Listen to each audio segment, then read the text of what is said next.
Bonjour à tous et bienvenue à la forge. Il y a quelques temps, j'avais fait une vidéo vous parlant du charbon de bois et du coke. Et bien aujourd'hui, je vais faire une vidéo pour vous parler de la forge à charbon. Donc notamment c'est la charbon de bois tout simplement parce que j'en ai une juste là. C'est elle que j'utilise tout le temps. Du coup, je vais prendre la caméra en main et vous décrire un peu tout ça. Une forge est composée de trois éléments principaux, le foyer, la ventilation et la tuyère. Donc voilà, sans plus attendre, je vais aller à la forge et je vais vous montrer ça tout de suite.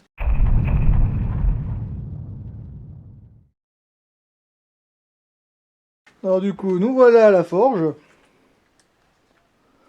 Donc voilà, je vous montre d'abord une vue d'ensemble.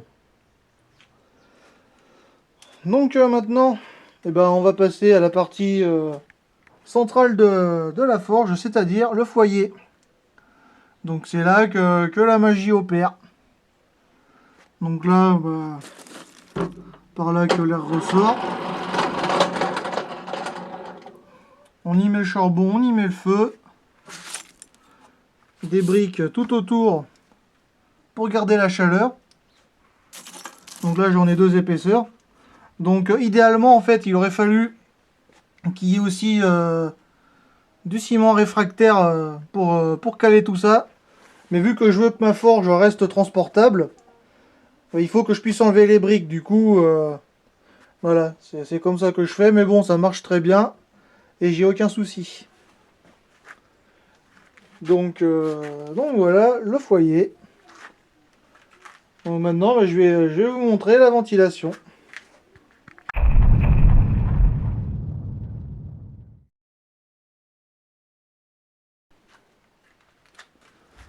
Donc moi, niveau ventilation, j'ai une forge manuelle.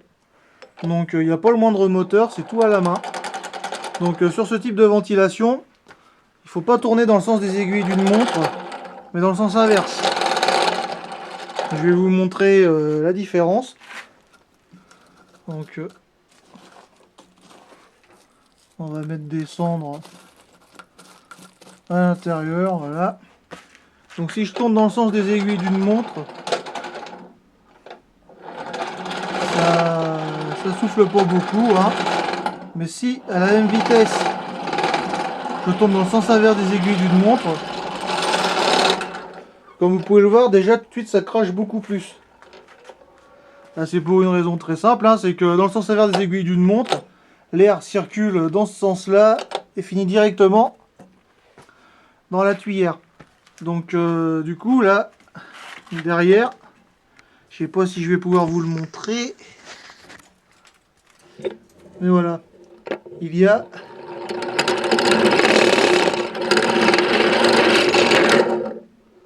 qui tourne.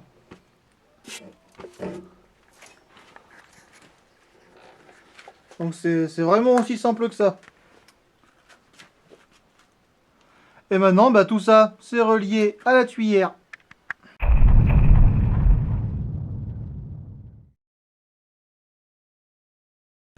Donc la tuyère, il s'agit tout simplement du tuyau qui relie la ventilation à la forge. Là, qui passe par là tout le long et qui ressort par au-dessus. Donc là, on a la soupape pour vider les cendres qui sont coincées à l'intérieur. Ce qui permet d'éviter à la forge de se boucher. Et évidemment, tout tombe dans le seau de cendres. Donc voilà, c'est vraiment un élément important si vous voulez fabriquer une forge. C'est vraiment de prévoir la tuyère pour relier la ventilation au foyer.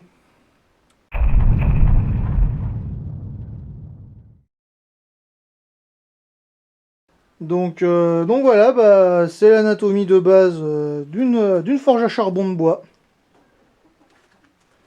Donc il n'y a vraiment rien de compliqué. Et si jamais vous avez un barbecue et que vous avez moyen de lui ajouter une ventilation, vous avez déjà presque une forge entière. Donc voilà, écoutez, si cette vidéo est terminée, du coup, si ça vous a plu, n'hésitez pas à laisser un pouce bleu, un commentaire. Si jamais vous avez des questions, n'hésitez pas à les poser, j'y répondrai. Et si ça vous intéresse, j'ai une boutique Etsy et un Instagram, n'hésitez pas à aller voir.